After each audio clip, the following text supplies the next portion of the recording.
오늘 함께 나눌 하나님의 말씀은 요한계시록 2장 8절에서 11절까지 말씀입니다. 요한계시록 2장 8절에서 11절까지 말씀입니다.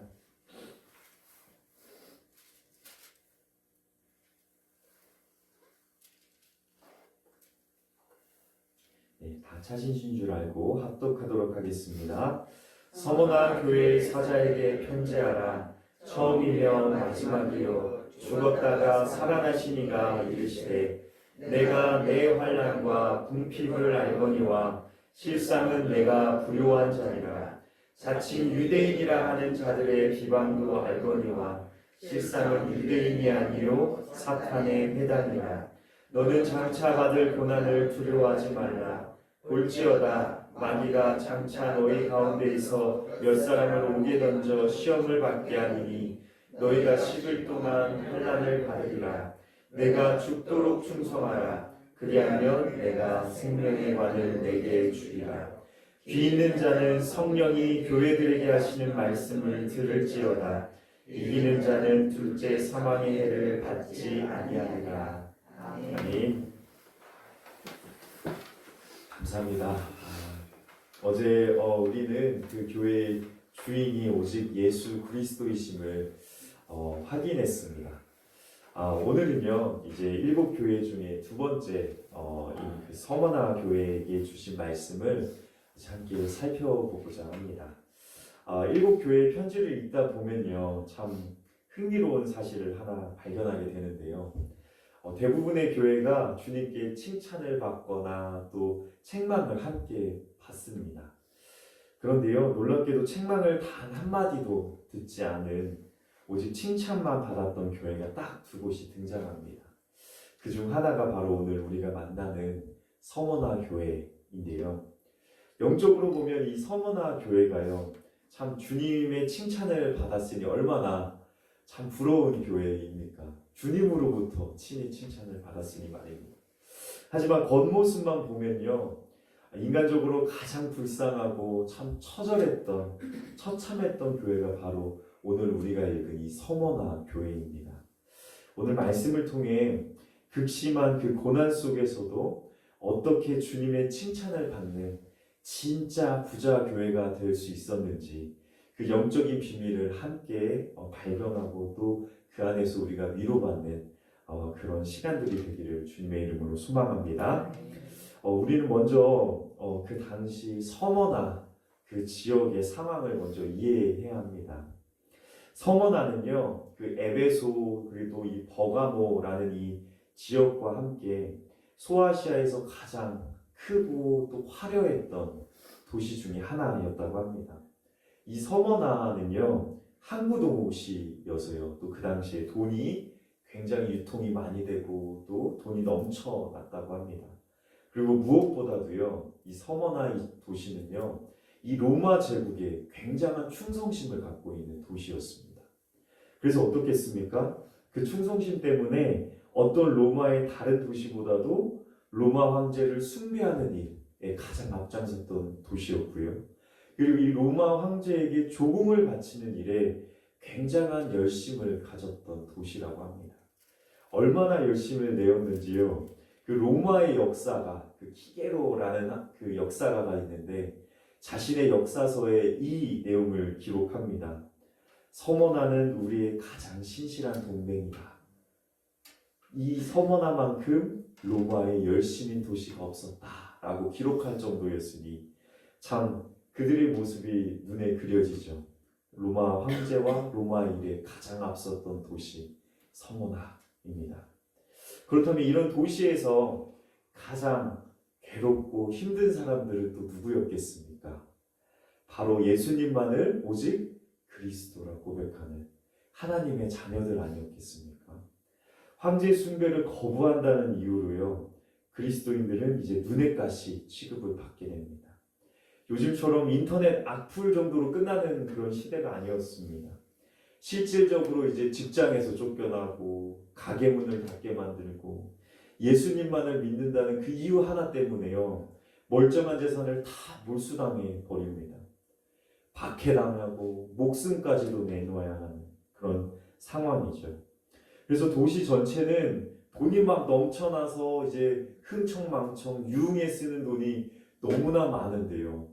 신앙을 지킨다는 그 이유 하나 때문에 서머나 교회 성도님들은 그 찢어지게 가난한 삶을 살 수밖에 없었다고 합니다. 그 신앙을 지키기 위해서. 그래서 9절에 주님께서 뭐라고 말씀하십니까? 내가 내 환난과 궁핍을 알거니와. 그들이 얼마나 큰 어려움을 겪었는지 조금이라도 느껴지십니까? 특히 이 9절의 말씀 속에 그 환난이라는 이 단어에 우리가 조금 주목해 봐야 되는데요. 이 환난이라는 단어를 원어로 살펴보면요, 이런 뜻을 갖고 있습니다. 큰 바위가 가슴을 짓누르다라는 뜻을 갖고 있다고 합니다. 숨도 쉴 수 없을 만큼 무거운 바위가요, 내 삶을 짓누르는 그 고통 속에 서머나 교인들이 매일의 삶을 살았다는 것이죠. 왜요? 예수님이 나의 구세주이시니까. 예수님이 나의 진리 되시니까 이 어려운 고통을 참고 매일매일 견뎠다는 것입니다. 우리도 이 서머나 성도님들만큼 그런 어려움을 또 일상 속에서 겪지 않습니까?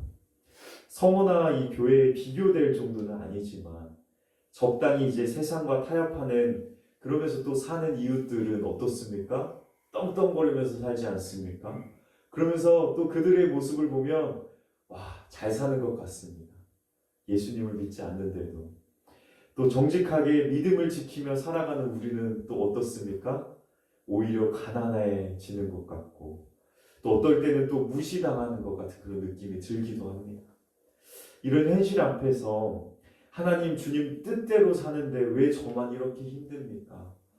내가 주님을 더 의지하고 더 주님을 찾는데 왜 그런 어려움이 내 인생에 찾아옵니까? 그런 탄식이 저절로 나올 때가 있습니다. 솔직히 저에게도요, 전도사님이라면 내 가족이 당장 굶어야 하는 이런 상황 속에서도 믿음을 선택할 수 있겠습니까? 그렇게 묻는다면요, 저 역시 참 연약한 인간이기 때문에 쉽지 않을 것 같습니다. 참 어려울 것 같습니다.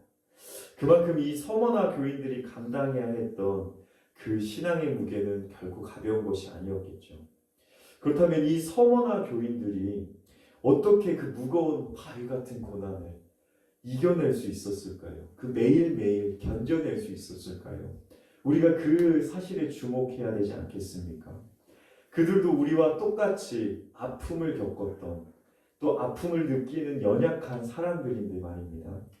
그 비결은요, 그들이 주님께로부터 받은 그 특별한 영적 은혜가 있었기 때문이었습니다. 그 은혜 때문에 날마다 버틸 수 있었다는 것이죠. 먼저 첫 번째 그 특별한 영적 은혜는요, 주님께서 그들의 아픔을 전 인격적으로 알아주셨다는 것입니다. 9절을 다시 한번 보실까요? 내가 내 환난과 궁핍을 아노니. 여기서 주님이 안다라고 하시는 것은요, 단순히 지식적으로 그래 내가 참 힘들겠구나 라고 말하는 정도로 끝나는 것이 아닙니다.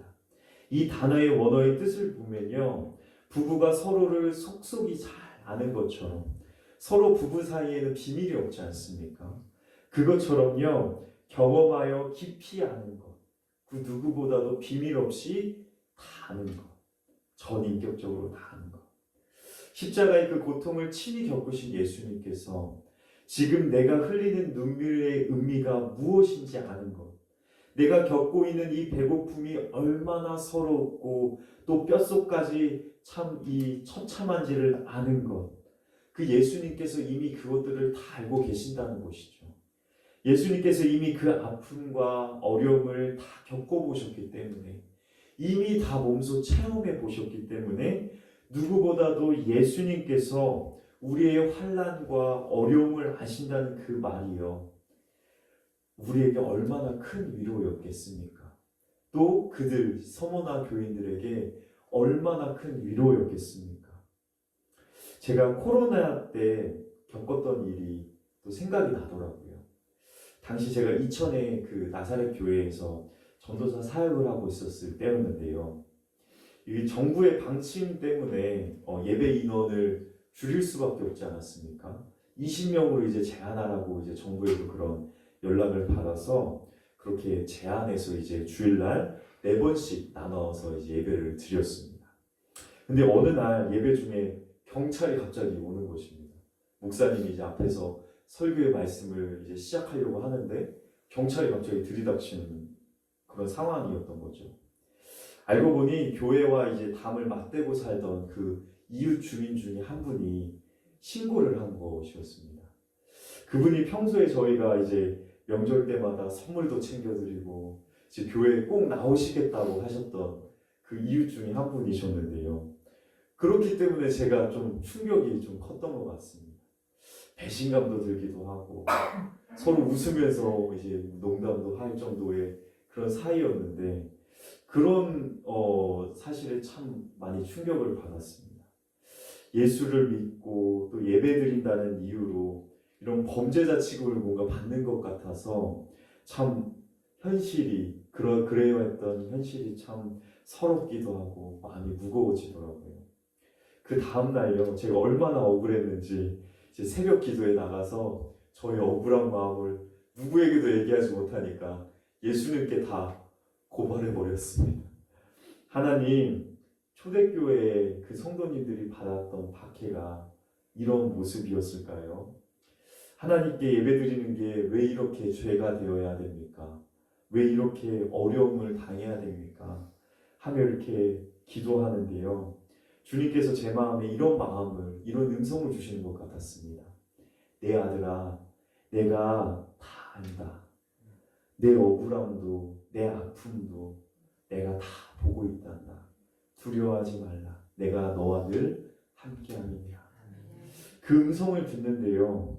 주님이 알아주신다고 하니까 그 한마디에 저의 모든 서러움이 다 녹는 듯 하다는 그런 느낌을 받는 것 같았습니다.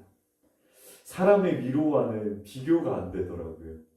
죄송한 얘기지만 그 전날에 제가 와이프와 험담을 좀 했습니다. 어떻게 그럴 수 있겠느냐. 근데 임혜 전사가 막 위로를 해주더라고요. 근데 그때만이었었습니다. 근데 이제 주님께서 위로해 주시니까요. 주님께서 안다 하시니까 그 모든 것들이 다 해결되는 것 같더라고요. 그러면서 이제 저에게 그 당시 다시 일어설 힘을 얻게 되었습니다. 그래서 몇 번 더 경찰들이 왔는데요. 그 다음부터는 편안하게 그렇게 대했던 기억이 있습니다. 성원아 성도님들에게도 그들의 환난과 문제를 버티게 한 힘이 바로 이러한 내가 다 안다. 그런 주님의 위로 아니었겠습니까? 두 번째로는요. 주님께서 그들을 진짜 부자라고 인정해 주셨다는 것이죠. 다시 9절 그 하반절을 보실까요? 주님은 놀라운 그런 반전의 말씀을 하십니다. 실상은 내가 부요한 자니라. 사람들은 그들을 보고 어떻겠습니까? 아유, 예수 믿어서 저렇게 쫄딱 망하네. 예수 믿어서 저렇게 못 사네. 고난받네. 문제가 많네. 어려움을 당하네. 그렇게 비웃었을지도 모르겠습니다. 그러나 주님의 평가는 완전히 다르죠. 아니다. 너희야말로 진짜 부자야. 너희가 가진 그 믿음은 세상의 모든 금은보화보다 더 귀한 것이기 때문이다. 솔직히 우리 마음을 들여다보면요. 우리도 다 부자가 되고 싶지 않습니까? 돈 걱정 없이 살고 싶고 이제 뭐 남들처럼 여유롭게 살고 싶은 것이 솔직한 우리의 심정 아니겠습니까? 그러나 우리는요. 똑바로 영적인 눈을 열고 봐야 할 줄 믿습니다. 예수님의 사전에는요. 이 부자라는 정의가 세상과는 완전히 다릅니다. 예수님께서는 돈이 많고 땅이 넓고 또 가진 재산이 많은 사람을 부자라고 말하지 않으십니다. 주님이 인정하시는 진짜 부자는 누구입니까? 통장 잔고가 넉넉한 사람이 아니라요. 그 심령 속에 하나님을 향한 믿음이 가득 찬 사람. 세상이 감히 빼앗을 수 없는 하늘 소망을 품은 사람이 주님께서 인정하는 진짜 부자라는 사실입니다. 우리는 그 사실을 놓치지 말아야 된다는 것이죠. 바로 우리의 믿음이 하나님 앞에 바로 설 때, 주님은 우리를 향해 내가 실상은 부요한 자라 칭찬해 주시는 줄 믿습니다. 사랑하는 성도 여러분들, 그러므로 우리가 어떻게 해야 되겠습니까? 우리의 영적인 눈이 활짝 열려야 될 줄 믿습니다. 세상의 기준으로 우리를 판단하지 마십시오. 나 자신을 판단만 하지 마십시오. 세상이 나를 인정해 주지 않아도 괜찮습니다. 온 우주의 그 주인이시고 그 하나님께서 너는 내 존귀한 자녀다. 너는 믿음에 부요한 자다. 라고 인정해 주시면 그것으로 끝난 거 아닙니까? 이 주님의 인정이 있었기에 그들은 가난 속에서도 그 어려움 속에서도 당당할 수 있었습니다. 우리 교회에도 이러한 주님의 인정을 받는 저와 여러분들이 되시기를 주님의 이름으로 축복합니다. 세상에서 인정받지 못하고 환난당하는 그 서머나 성도들에게 주님은 이제 마지막으로 자신의 명함을 내미십니다. 주님이 누구신지를 아는 것이야말로 이 고난을 이기는 가장 큰 힘이 되기 때문이죠. 8절을 우리 한번 다 함께 읽어보실까요? 주님은 자신을 이렇게 소개하십니다. 시작.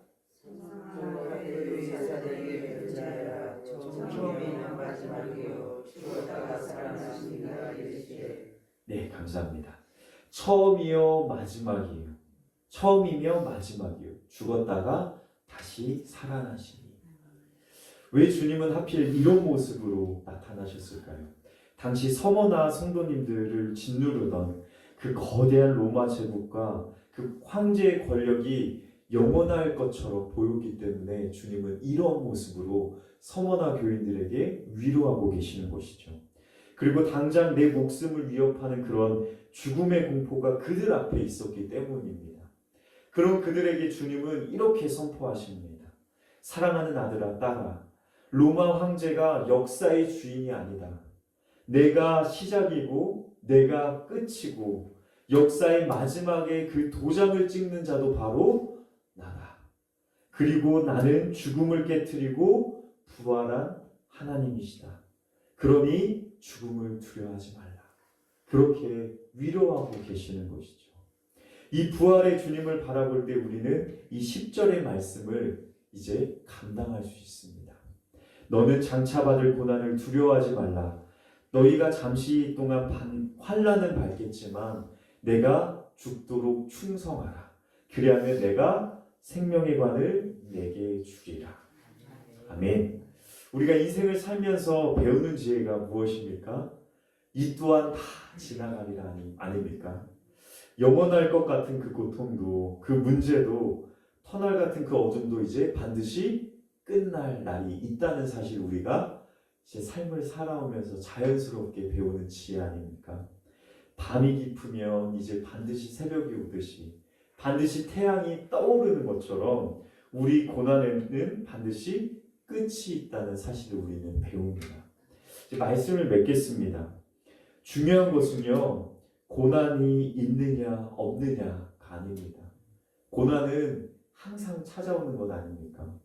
이 정해진 고난의 시간을 무엇을 붙들고 통과하느냐, 그것이 중요하다는 것이죠.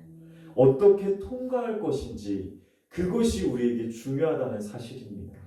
그저 이악 물고 빨리 제발 이 문제만 지나가게 해달라고, 제발 이 문제만 잘 해결되게 해달라고 버티면 되겠습니까? 아니면 우리 인생의 처음과 끝이 되시는 그 죽음조차 이기신 예수 그리스도의 손을 꼭 붙잡고 이 시간을 통과하는 게 바로 우리 그리스도인들에게 능력 아니겠습니까? 우리 그리스도인들에게 능력은요, 그래서 고난이 없는 것이 아니라 고난 중에서도 주님을 바라보는 것인 줄 믿습니다. 오늘 여러분의 삶이 아무리 힘들고 또 큰 바위가 짓누르는 것 같은 그런 두려움이 있을지라도 두려워하지 마십시오. 우리 대장 되신 예수님께서 이미 그 사망 권세를 이기셨다고 도장을 찍으셨습니다. 어떠한 문제와 어려움이 또한 남들에게도 말하지 못할 그런 두려움이 우리 성도님들 마음 가운데 있으십니까? 이 시간 우리의 시선을 문제에 두지 마시고요. 그 고난에 두지 마시고 부활하신 주님께 고정하는 저와 여러분들이 되시기를 주님의 이름으로 소망합니다. 그리고 주님께서 약속하신 저 영원한 생명의 면류관을 바라보며 또한 기대하며 오늘도 내게 주어진 그 삶의 자리에서 죽도록 충성하며 승리하는 저와 여러분들이 되시기를 주님의 이름으로 간절히 축복합니다. 함께 기도하시겠습니다. 역사의 처음과 마지막이 되시며 사망 권세를 깨트리고 부활하신 능력의 주님, 오늘 서머나 교회 말씀을 통해 이 칠흑 같은 어둠 속에서도 우리에게 참 소망을 주시니 감사드립니다. 주님, 우리는 눈앞의 현실이 너무 커 보여서 때로는 그 로마 제국처럼 거대한 세상 앞에 때로 기가 죽기도 하고 또 그 다가올 미래를 두려워할 때가 있습니다. 그러나 오늘 두려워하지 말라. 내가 죽었다가 살아난 하나님이라. 그러니 내가 너희의 문제와 어려움을 다 안다. 말씀하시는 그 주님의 음성을 듣습니다. 이 시간 간절히 기도하기는 우리에게 닥친 그 환난과 문제를 바라보며 낙심하는 것이 아니라 그 너머에 계신 그 크신 주님을 바라보게 하여 주옵소서. 고난은 잠시뿐이지만 주님이 주실 그 상급은 영원함을 믿습니다. 오늘 하루도 세상이 주는 그 두려움에 지지 않게 하여 주시고 죽도록 충성하라 하신 그 말씀을 붙잡고 믿음으로 당당하게 승리하는 주님의 백성들이 되게 하여 주옵소서. 오늘 이 하루도 주님께 맡기오니 하나님의 뜻을 간구하며 살아가는 이 날이 되게 하여 주옵소서. 우리에게 생명의 관을 주실 예수 그리스도의 이름으로 간절히 기도드립니다. 아멘. 하늘에 계신 우리 아버지여, 이름이 거룩히 여김을 받으시오며 나의 없으시며 뜻이 하늘에서 이루어진 것 같이 땅에서도 이루어지리이다. 오늘 우리에게 영원한 양식을 주옵시고 우리가 우리에게 죄진 자를 사하여 준 것 같이 우리의 죄를 사하여 주옵시고 우리의 시험에 들지 말게 하옵시며 다만 악에서 구하옵소서. 대개 나라와 권세와 영광이 아버지께 영원히 있사옵나이다. 아멘.